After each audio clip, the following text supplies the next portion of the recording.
ndio tunatoka yani, sio tushaweka mafuta nini. Bwana, unachokiona ndani ya gari chochote kile. Chochote unachokiona kwenye gari hii basi kiache kiwe humu. Usikitoe nje wala sikurupuke wala usifanye chochote. Nikamwambia basi haina shida, mbona vitu vya kawaida. Akasema sawa. Bwana, safari imeanza. Tumetembea. Leo tumefika ile mwidu ile kuitafuta Morogoro yani. Mbona kuna shuka sana kupanda. Naangalia pembeni hivi, namwangalia mzee, naona mzee kalala. Kabidi sasa nimuulize sasa. Mimi nimshtue yani, mzee vipi, mbona umelala hapo? Na kuaje unalala kama hivyo? Mzee akalinuka fast afa akaniangalia afa akaniambia nilikwambiaje? Nikamwambia umeniambiaje vipi? Si mkono umelala afu gari inatembea, shida nini?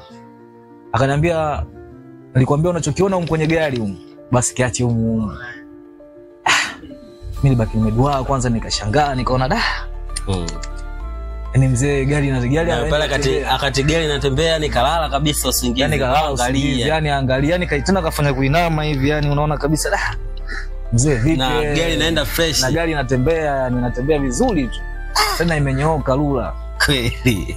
Unajua yani imenyooka lula. Sasa mimi nikajiuliza nikaona yani mbona kama yani mwenyewe kawasani nimekaa pembeni lakini kama natetemeka naona kazi hizi safari mbona ngumu. Yani mzee analala alafu gari inatembea. Unaona? Gari inatembea. Lakini nikaona sio kesi, twende tuone.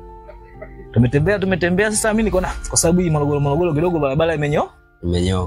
Bwana, tumefika sehemu moja kunaitwa Yove. Kuitafuta Luambuyuni. Kuna kona sana kali mule. Bwana, nikakuta tena na mzee mule kalala. Mule ndo sasa nikabaki sasa kwa sababu sehemu mwenyewe inatisha yani unajua. Yani sehemu inatisha kwa sababu huku mtolo ule, huku ndo huku afu Vigongo yani panatisha yani mangema yale. Afu mzee analala. Mzee bado analala, na chuma inatembea. Bwana, mimi nikashindwa kuvumilia nikamshtua tena.